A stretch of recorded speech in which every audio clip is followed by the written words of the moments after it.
Have you ever thought about someone who used to be a huge part of your life and realized you haven't spoken to them in months, maybe even years? It's strange how someone can feel almost like family at one point and then later become nothing more than a memory. And what's even stranger is that most of the time, nothing bad happened. No fight, no blow up, no final conversation. Just this slow drift you barely noticed until it was already complete. It's one of the quietest heartbreaks people go through, not dramatic, not messy, just sad in a way you don't even know how to explain to anyone. The truth is, friendships rarely end suddenly. They fade softly, gradually, almost gently, the same way daylight turns into evening. Not all at once, but moment by moment, until you realize you're standing in the dark and you never notice the sun disappearing. Most of the time, it's not because someone stopped caring. It's because life has a way of reshaping us. Someone gets a new job, someone moves, someone falls in love, someone gets busy, someone goes through something heavy that changes how they show up. Someone learns new habits, new priorities. Someone grows, someone becomes tired in a way they can't put into words. And even though none of that is personal, it still changes the space between you, not in a dramatic way, but in a way that slowly rearranges the rhythm of your lives. What used to be daily conversation becomes weekly check-ins. Weekly check-ins become, we should catch up soon. And we should catch up soon becomes nothing at all. It's not that the closeness disappears, it just gets buried under routines, responsibilities, new experiences, and new people. We don't realize it's happening because we assume the people in our lives will stay right where we left them, but they don't. None of us do. Another piece of it, and this is something people rarely admit, is that our emotional energy has limits. When we're younger, friendships feel effortless because life is simpler. We're surrounded by people every day. We have more time, more energy, fewer responsibilities. But as we grow older, our capacity shrinks without us realizing it. We have work, relationships, family, health, mental stress, uncertainty, responsibilities we didn't have before. Most people aren't distancing themselves because they don't care.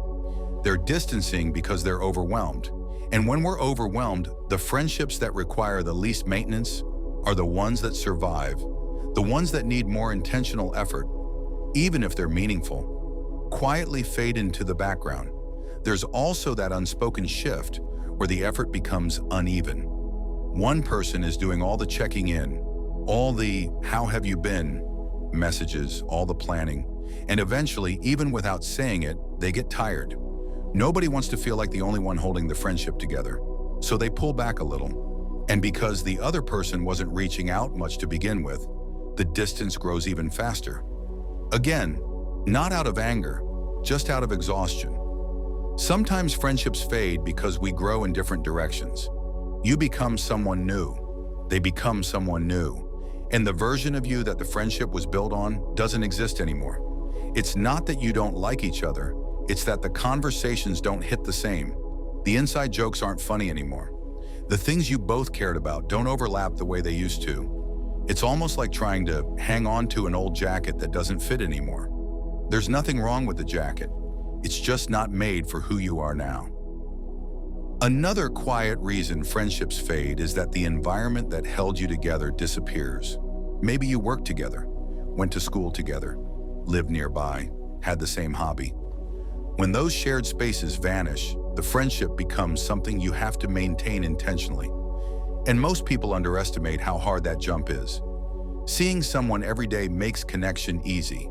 Choosing to reach out makes it harder. Not impossible, just harder.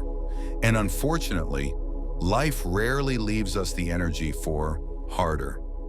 And then there's the silence. A few days without talking becomes a week becomes a month. And suddenly reaching out feels weird. You don't know what to say. You don't want to look like you've been ignoring them. You don't know how to explain the distance without making it awkward. So you don't say anything, and neither do they. Both of you waiting, both of you wondering, both of you missing something that neither of you feels confident bringing back. It's not that the connection died. It's that neither of you wanted to be the one to interrupt the silence, and the silence won. The hardest part is realizing that some friendships fade because we outgrow the version of ourselves that the friendship was tied to. Maybe you were both in a struggling phase, or a lonely phase, or a chaotic phase. And when life moved on, the bond didn't fit anymore. Not because the friendship wasn't real, but because the version of you that needed that specific connection doesn't exist anymore.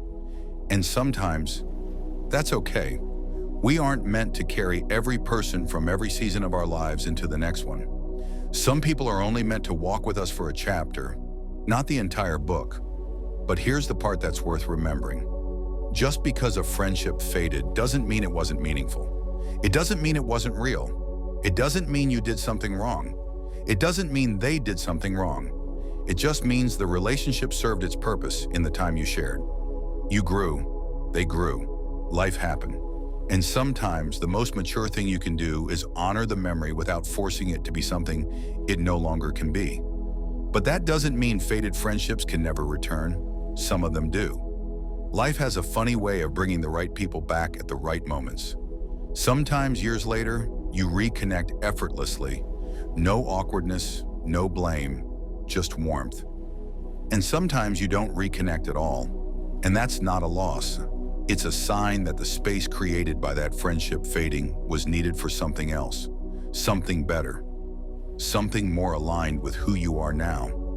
So if you've been thinking about someone you lost touch with, someone you still care about, someone you wish you could talk to again, you're not alone. This is one of the most universal human experiences. It happens quietly to everyone, everywhere.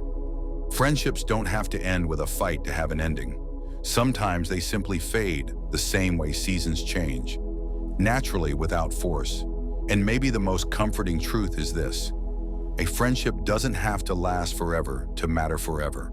Even if it faded, the impact remains. The memories remain. The lessons remain. The love remains in its own quiet way. People come and go, not to break us, but to shape us, and every person you've ever connected with has shaped you into who you are today.